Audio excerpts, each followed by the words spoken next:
This is man. A very scary man. He likes to hurt people. A lot of people. Wait, is that racing? Because he's a sadistic man. This man is not like any other man in existence, for he is the man. Putting LARPs aside, this ability is a strange one. I wasn't kidding when I say he wasn't like any other man in existence, because in this case, not like any other spec in AUT. It has unique features to it that aren't available to most of the stuff in game, the most obvious of which is the new user interface, which now shows how truly long cooldowns are, with actual numbers, shows some small hints about the move's functionality and more. Although it is a bit clunky, for some reason it doesn't show either numbers or cooldown animation for sub-powers. These developers really love their oversights, huh? Moreover, the other special things about this thing is how it has a unique dash mechanic. This ability can dash in the air and stay in the air until the dash itself ends, unlike other abilities which are actually affected by gravity. I'm not really sure how much this affects gameplay.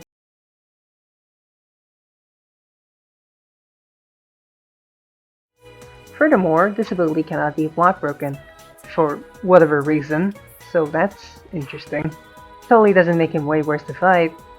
Another bizarre feature for this spec is how it has that one experimental parry system that Bougie talked about a while ago, one that they covered in a previous video.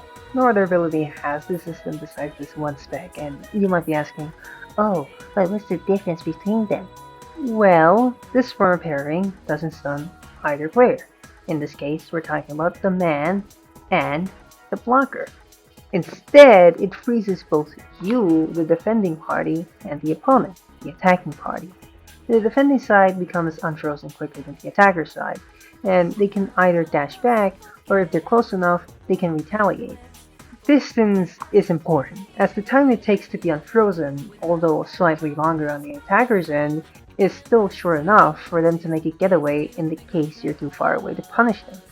Furthermore, the attacking side does not gain any other disadvantage besides being frozen for longer and losing their hyper armor from the move they used, and also possibly receiving a horrendous punishment for getting parried. Again, depending on the distance. Do note that moves that have continuations or additional hitboxes within it will probably still need you to parry, dash, or just do something for all future attacks. Otherwise, you'll have to deal with being punished for just parrying and not doing anything else. So, in summary, it kind of works similar to how parrying functions in certain traditional fighting games, and one comparison comes to mind is Street Fighter, especially Third Strike. And specifically what comes to mind is this clip that perfectly showcases what I'm talking about, where the pairing is similar to the system I've just covered now.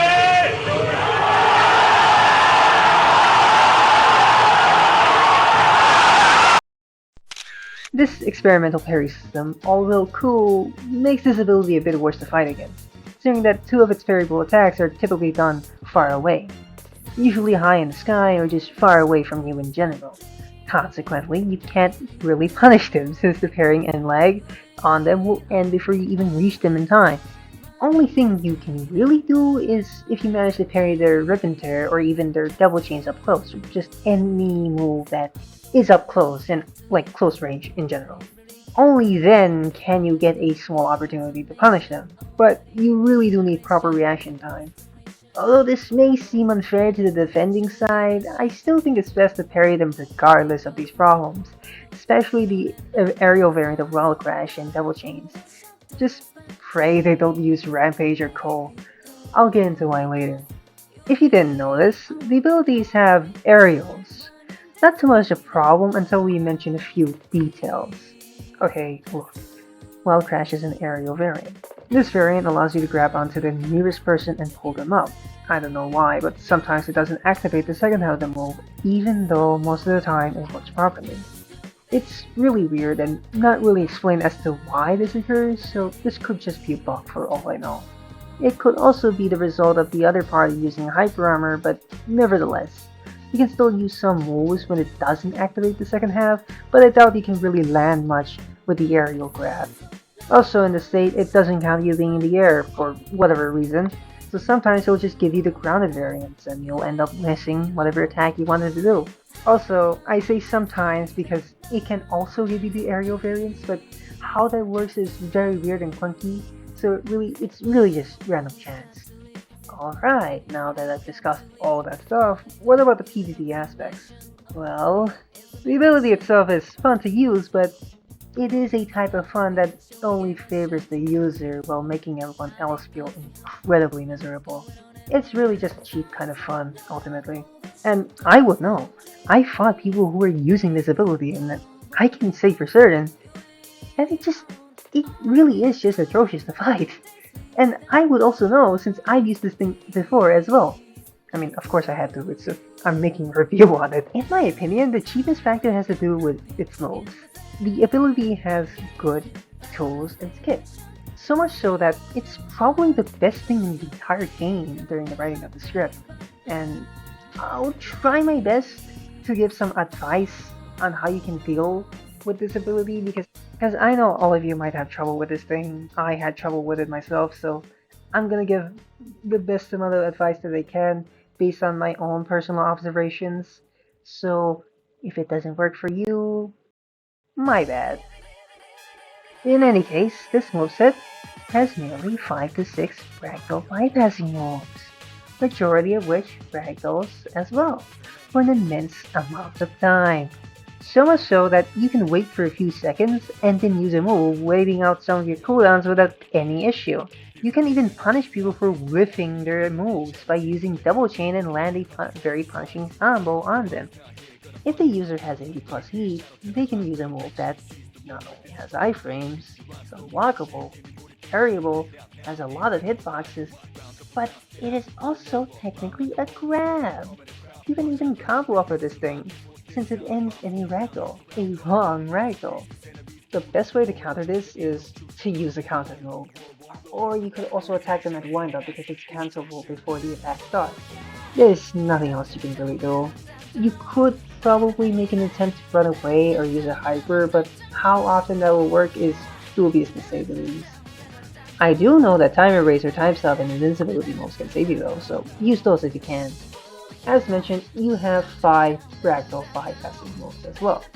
Possibly 6 if you count the aerial variant of Rip and Tear, although most of the testing I did probably just hit the downwind recovery, so I'm not sure if I can count it. Putting that aside, the Ragdoll moves in question are Trash Saw, that can bypass Ragdolls and release them on Ragdolls too. Same thing for the grounded variant of Violent Carve. The aerial variant of Wild Crash also bypasses Ragdoll, and Double Chain can do the same as well. Call is a Ragdoll bypass move as well, and it's a nuke. A nuke with little to no wind up, and a nuke that has insane hitboxes too. All for an ability that you can almost get in a few hours, by the way, but I digress. You can use these moves in any order and you'll still get a good combo off of it with decent to absurd damage. Did I even mention the Blood Drain passive? Yeah, that's right. This thing has a Walmart Vampire trait as a passive. If you have recovery HP, then prioritize that. It fills it up quickly. In the case you don't have recovery HP but still need to heal, it'll heal whatever health is gone, but much slower in comparison to the former. The only thing you really have against this passive is to just keep some distance from them. But that's really all I can say. As I said before, whiffing moves against this ability is a death sentence.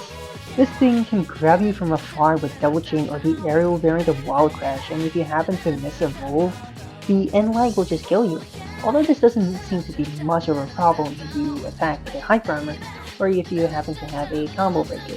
So the best course of action is to just bait these moves out with a plan to counter, block, or parry, and make sure that either both, or just in general any moves that could be a hindrance to you, are on cooldown before you try to rush these men down. In any case, there's some stuff I would like to talk about, I guess. I'm pretty sure the chains on the saw are actually beam effects instead of a model. I could be wrong, but it does seem like it. Pretty cool effect at making it look like it's running. I also like the little details, like Ripcord is just purely for cosmetical purposes, and it just activates the hybrid form with a neat little animation. It even has a variant where it activates much faster while you're running, but it's not necessary to activate this move or use it, as the ability sort of works like cars in a way, where using an attack, any attack really, activates the chainsaws, As a result, I recommend not using this move at all. But if you want the bonus aura points, then be my guest. A little fun fact, but the Y move, the counter really, it doesn't activate your chainsaw mode. That's cool. On the other hand, I have a few complaints. To be frank, they're a bit nitpicky, but I feel like it's just stuff that I should just let you know. I don't like how this ability just has 0 voice lines. Like, come on, this is Denji we're talking about. I want to be sassy as shit, man. Another thing is, you know, for a guy who wields chainsaws, you'd think he'd at least be a bit more brutal. But no, blood hit effects is enough, I guess. It does have a finisher on variant on Wild Crash where you slice them up into shit, but is it a cool finisher? Nah. I feel like AUT Train's kill effect where it turns people into little bits and pieces would be cool on this ability too. Because you're literally slicing your opponent up, you'd at least expect their body parts to be diced up. One more thing I would also like to suggest is an indicator for the blood drain passive. The passive as it is doesn't really show you anything obvious besides your health bar going up, and I thought it would be a good decision if they had added an indicator for the fact that, you know, you're healing any other heal in the game. This is for both satisfying the user and also letting the other person that you're fighting know that, you know, they're healing. Sometimes you're one of the ones who can't even see your opponent's health bar, so it's good to have an idea about whether or not they're healing and to know how much they've healed through an indicator. You could also understand that they're healing through the fact that they're near you while you're bleeding out. But I don't often really notice that while you're in the active combat with the other player. Which is another issue, and reason for why I want this. You won't really be paying attention to your health. So to have an idea that, yes, you're healing, does ease the mind a little. Overall, I like this ability. It's pretty fun, but it is certainly cheap and, as such, bitches to fight against. You tend to be limited with your options against this thing, and as such, all I can really recommend is just trying to use parries and counters as much as possible. Bait them out to counter them too. That's another good thing. Also, I would like to see some of the stuff I suggested too. As with many released abilities, I can expect it to get nerfed really hard later on, but for the time being, I'd say it's really good, and I would recommend you to try it out at least once. Just don't let the cheapness turn you into a brainlet. Just because you'll win a few times doesn't mean you'll win them all. You'll eventually meet someone who can actually fight back, and as such, you should be vigilant and try your best to fight with your brain, even if this thing doesn't really need one. Thank you for watching the video, and I'll see you later, nerds.